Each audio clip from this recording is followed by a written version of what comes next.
Welcome to Echoes of Revenge, the place where forgotten resistance rises from the shadows of history.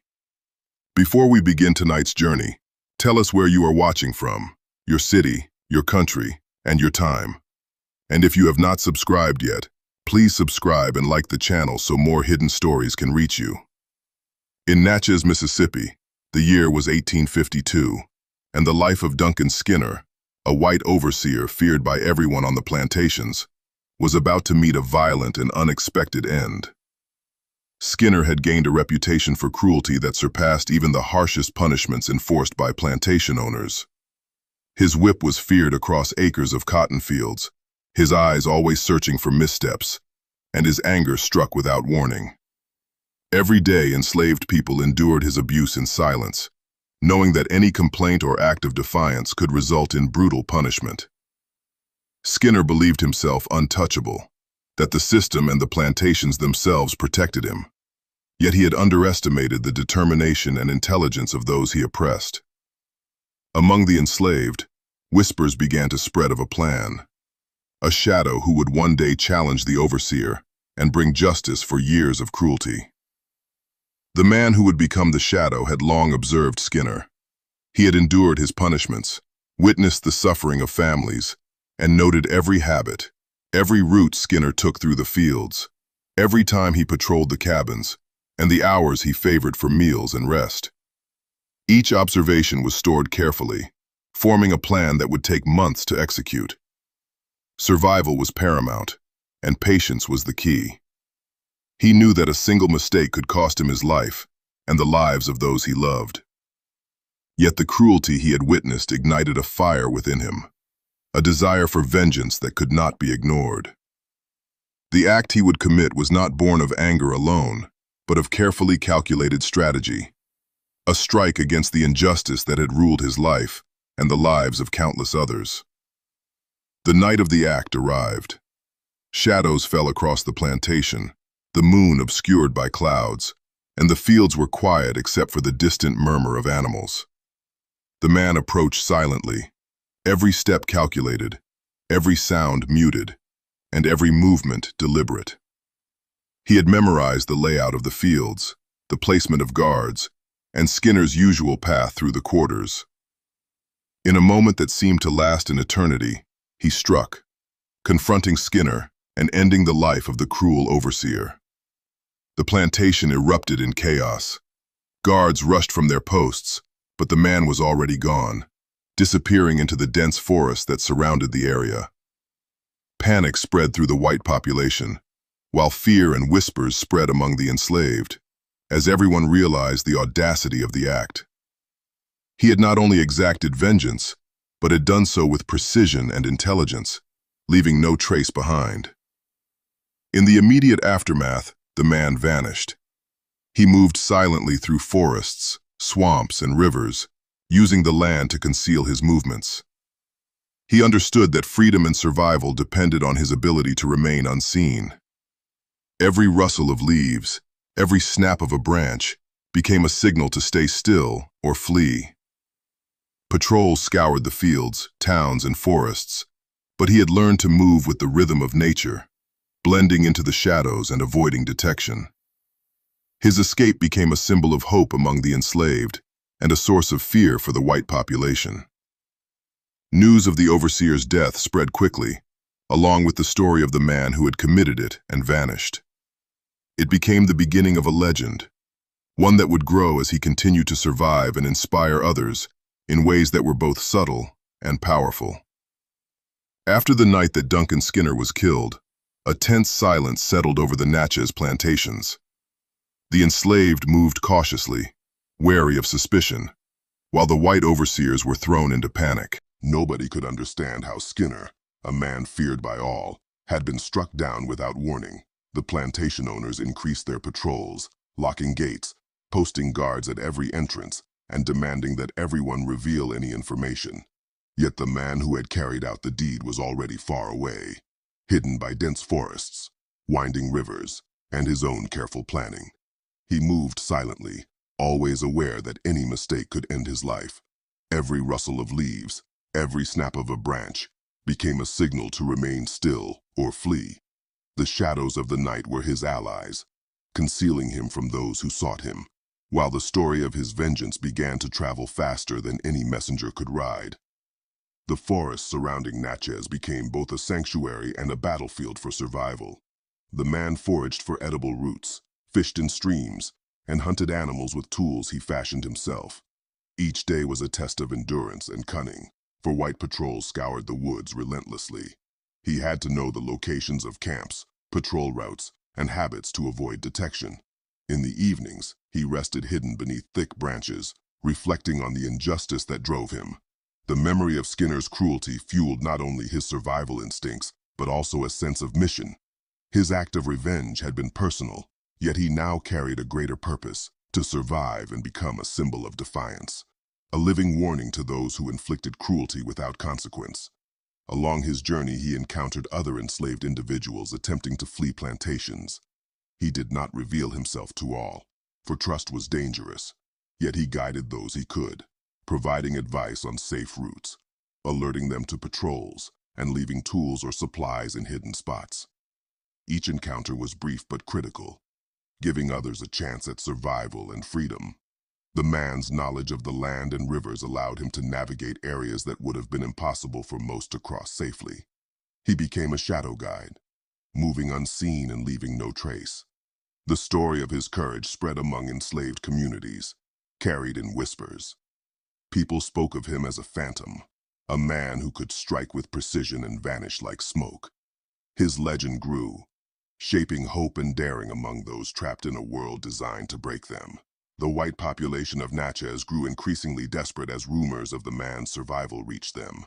Rewards were posted, bounty hunters were brought in, and every rumor was investigated. Plantation owners examined forests and rivers, convinced that a man who could strike with such precision must be captured before more damage could be done. Yet he was always one step ahead. His knowledge of rivers allowed him to travel unseen, moving from one plantation to another, sometimes following the Mississippi north, sometimes slipping into swamps to hide from search parties. He learned to read the signs of the environment, to anticipate dangers, and to use storms, darkness, and even wildlife as tools of concealment. By the end of that year, the man had become more than a survivor. He had become a symbol of vengeance and hope, a story carried in fear by the oppressors and an inspiration by the oppressed. By the spring of 1825, the man who had killed Duncan Skinner had become almost a myth among both enslaved and white populations alike. Stories of a shadow moving silently through forests and disappearing without a trace spread like wildfire. Patrols intensified, and yet he remained elusive.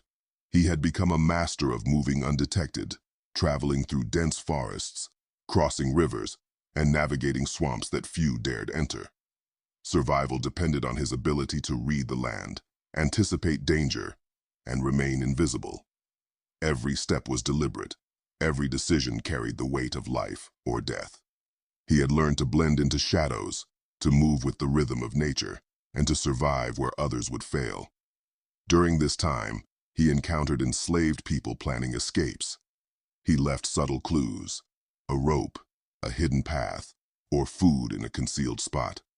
Some he guided from a distance, observing silently as they moved through the night, ensuring their safety. These acts of quiet assistance spread his legend. Those who escaped told others about the shadow who had helped them, a figure who could not be caught, who struck against oppressors and vanished.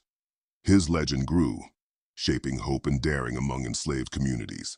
People spoke of him in whispers, passing down his story to children and fellow fugitives, ensuring that the legend of the man who had murdered Duncan Skinner would endure for generations. The rivers of Mississippi became his guide and protector. He learned the patterns of the currents, the hidden coves, and ways to cross without leaving evidence. He sometimes traveled by night, sometimes during storms when the sound of rain masked his footsteps. Each journey strengthened his skills. He also began to understand the psychology of fear. White overseers were terrified not only of his presence but of the unknown. The uncertainty of where he might appear next created panic, which he used to his advantage. By remaining unseen, he ensured that his legend would endure, carried by whispers and memories of those who witnessed or heard of his deeds. By the winter of 1827, The man who had killed Duncan Skinner had become a legend not only in Natchez, but throughout the surrounding plantations along the Mississippi River. Stories of a shadowy figure, capable of striking without warning and disappearing into the forests or rivers, spread among the enslaved people, whispering cautiously from one cabin to another. For them, he had become a symbol of resistance, courage, and hope.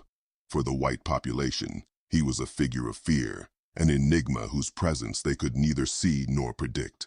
Patrols intensified, bounty hunters arrived from other towns, and plantation owners offered ever larger rewards. Yet nothing brought him into view. He had become a master of moving unseen, reading the land as though it were a map of his own mind. He knew the rivers, the forests, the swamps, and the hidden paths where no human foot had trod. His careful observations allowed him to predict where patrols would search, when dogs would be released, and how storms could mask his movements. During this time, the man's acts of subtle assistance to other enslaved people continued. He would leave tools, advice, and safe paths in the woods, often near cabins or small settlements, but always hidden from the eyes of the white overseers. Some people spoke of seeing a figure moving silently among the trees, a shadow that vanished before it could be approached. Others told of sudden guidance that seemed like magic, a rope hidden just in time to prevent a capture, a path illuminated by moonlight that led them past patrolling guards, or food left in a secure spot for those who had run away. These acts reinforced his legend. Even those who never saw him personally carried the story of the man who had murdered Skinner and survived, sharing it with their families and friends. The idea of a human capable of outsmarting the system of slavery inspired hope and courage in a place designed to crush both.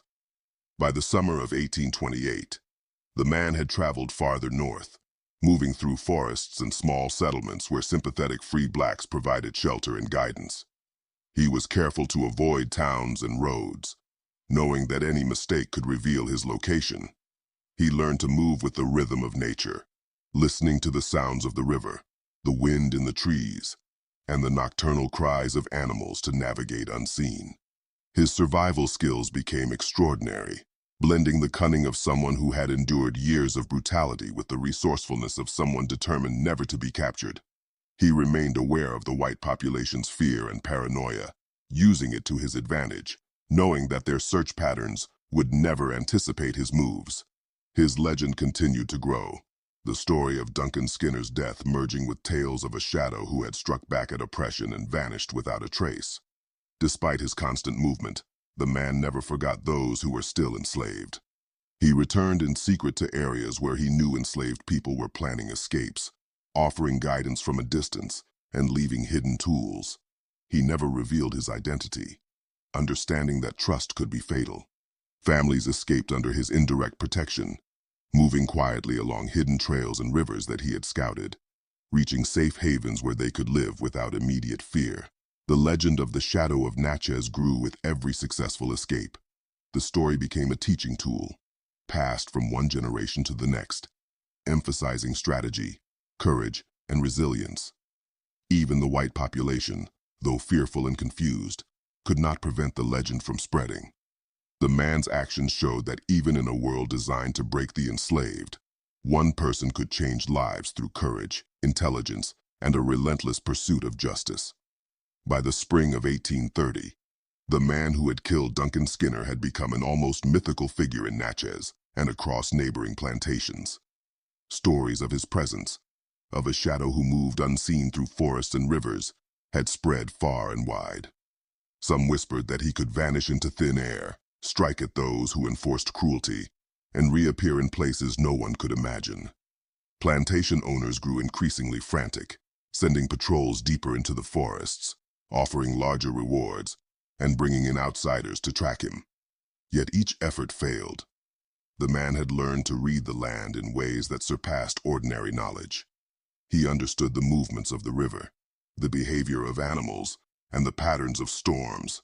He used every natural element to his advantage. Dense trees concealed him from sight, river bends shielded his movements, and storms masked his footsteps. He had become a master of evasion, a ghost moving through the land that had once imprisoned him.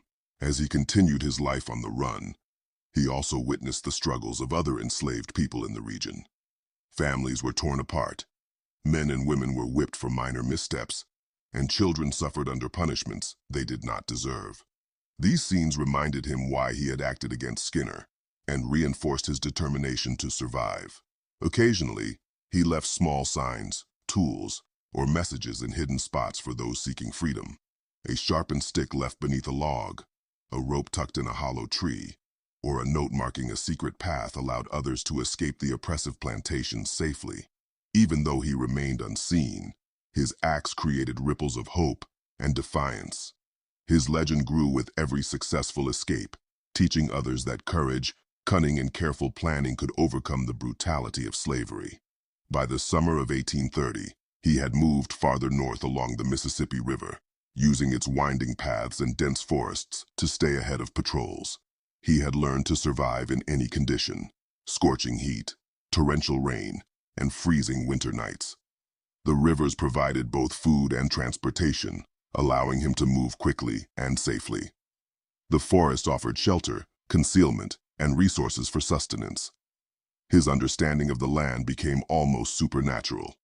He knew where wild game could be found, which plants were safe to eat, and which areas were avoided by humans. He became a teacher in silence, guiding others indirectly and inspiring hope through the legend of his actions. The story of the man who had murdered Skinner and disappeared became inseparable from the survival and escape of countless enslaved people, passed from one whispered conversation to the next. As autumn approached, the myths surrounding him grew even larger.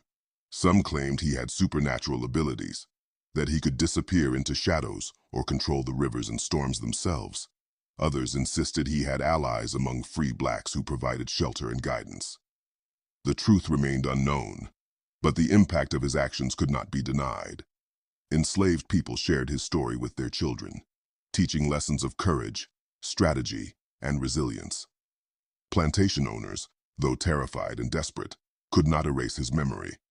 The shadow of the man who had struck down a cruel overseer and disappeared lived on in whispered tales, in secret escapes, and in the hearts of those who refused to accept a life of bondage.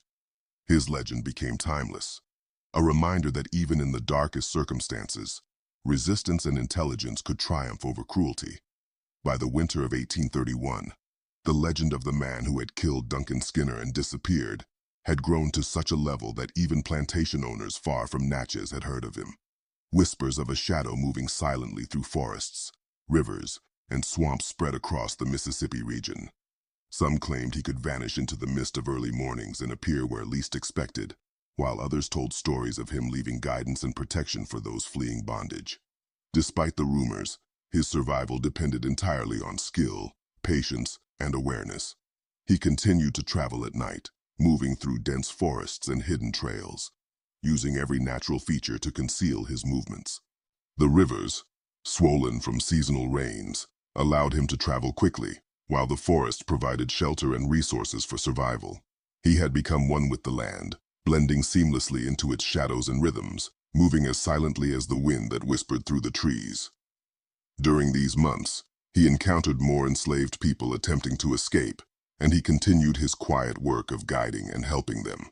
He would leave hidden tools, directions, and food in secret spots, always remaining invisible. Occasionally, he would observe them from a distance, ensuring they followed the safest paths, but he never revealed himself. These acts strengthened his legend, showing that he was not only a survivor but a protector and teacher. The story of his vengeance against Skinner became intertwined with the stories of those he helped, and it spread rapidly among enslaved communities. Every whispered tale inspired hope and courage, reinforcing the belief that even one person could challenge cruelty and change the lives of many. The man's careful actions allowed him to create a network of unseen influence, guiding others toward freedom without ever being seen. By the spring of 1832, the man's movements had taken him farther north, where he navigated forests, rivers, and swamps with exceptional skill. He survived storms, cold nights, and scarce food by relying on his knowledge of nature and the land's resources. He learned which plants were edible, which streams had clean water, and how to track animals for food without leaving traces. He became highly skilled at predicting human behavior, avoiding patrols, and using misdirection to escape danger. Each encounter, whether with a white patrol or a fleeing family, required careful planning and execution. His intelligence and strategic thinking allowed him to continue moving safely while inspiring fear among those who pursued him and hope among those he helped. The stories of his cunning spread across plantations, making him a figure of both terror and reverence. By the autumn of 1832, the man had disappeared entirely from the known plantations and settlements. Some claimed he had moved further north and joined free black communities, while others whispered that he had chosen to live deep in the forests, completely hidden from human eyes. Some believed he had perished, his body swallowed by the rivers or concealed beneath dense foliage, leaving only the memory of his courage. Regardless of the truth, the impact of his actions remained. Enslaved people passed down stories of the man who had murdered Duncan Skinner, guided others to freedom, and vanished without a trace. His legend taught lessons of resilience, intelligence, courage, and the relentless pursuit of justice. The man's shadow lived on in whispered conversations, in secret escapes, and in the hearts of those who refused to accept a life of bondage. Even decades later, the story of the shadow who struck back at oppression continued to inspire hope, defiance, and the enduring belief that one person's bravery could resonate across generations. By the year 1833, the story of the man who had killed Duncan Skinner and disappeared had spread far beyond Natchez, reaching plantations and settlements along the Mississippi River and even into neighboring states. His legend was whispered in fear and reverence among enslaved people, while white plantation owners grew increasingly desperate to erase his memory. Stories described a shadow moving silently through forests, vanishing into rivers, and appearing where least expected, striking terror into the hearts of those who ruled over others with cruelty. He was described as cunning and relentless, a master of survival whose presence inspired both hope and fear. The enslaved people told tales of a man who had taken revenge against injustice and then vanished like smoke, leaving no trace but a path of inspiration. His acts had become more than revenge. They had become lessons in courage, strategy, and the power of resistance. In the months following, the man continued to guide enslaved people seeking freedom, though always from the shadows. He left tools, advice, and safe paths for escape, never revealing his identity. Families used his hidden guidance to flee plantations under the cover of night, moving along riverbanks, forests, and swamps. Some were successful, reaching free states or safe communities, while others were caught and punished. Even when his direct help could not save them, the knowledge that someone had dared to strike back against cruelty inspired resilience. The man's story became a teaching tool, shared quietly from cabin to cabin. Children learned about the shadow of Natchez, about the courage it took to resist, and about the intelligence and strategy required to survive. Each retelling strengthened the legend, ensuring that his actions would not be forgotten. By the winter of 1834, the man had traveled farther north, relying on rivers and forests to remain hidden. He survived harsh conditions, from bitterly cold nights to rainy floods that made travel treacherous. He hunted and fished, gathered edible plants, and constructed shelters in concealed locations. Every day required careful planning, from the route he would take to the signs he would leave for those he intended to guide. He moved like a phantom, disappearing into shadows whenever danger approached. His presence became more myth than reality, yet the influence of his actions could be seen everywhere. Escapes became more successful, the enslaved became more daring, and the fear of white overseers grew stronger. His impact was measurable, not in wealth or status, but in the courage and freedom of those he touched indirectly. By the summer of 1834, his legend had become fully established. Stories claimed that he could appear and disappear at will, that he moved with the wind, and that the forests themselves seemed to protect him. Some said he had allies among free blacks who provided shelter and information, while others insisted he had learned to live entirely off the land, a shadow blending into the environment. Regardless of the rumors, the truth was that his actions had created a lasting impact. Enslaved people continued to share his story as a symbol